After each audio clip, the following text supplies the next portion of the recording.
Mr. Gutesa, sa panig ng pagdi-deliver sa bahay ni former Speaker Martin Romualdez, sinong tao ang nagre-receive?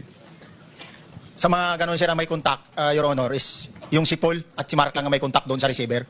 So pagdating doon, nakabukas na yung gate doon sa Forbes, pumapasok na lang kami. Then pag nabuhat na namin yung mga malita na ibaba na, so lalabas na kami. Wala na kaming ano. Basta may deliver lang namin yung mga basura doon sa bahay, wala na kaming ano noon, Your Honor. Alin-aling bahay Yung ang 42. pinagdi-deliveran mo sa panig ni former Speaker Martin Romualdez? Yes, Your Honor, yung 42, yung dito sa may Forbes Park. Yun lang? Wala nang iba? Mayroon pa yung bago nakaraan doon sa 19 Nara, yung dating bahay ni Michael Yang.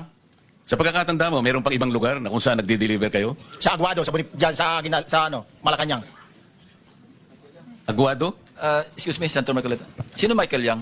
Yung dating sa Pugo yata yon. Sa? Yung dating sa Pugo. Yung Michael Yang? dating bahay ni Michael Yang.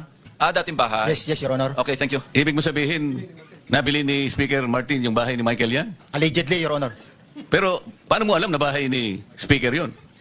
Kasi doon kami doon na nagde-deliver yung tropa nung hindi na nagde-deliver doon sa 42, Your Honor. Ngayon, sinasabi mo meron kayong chat.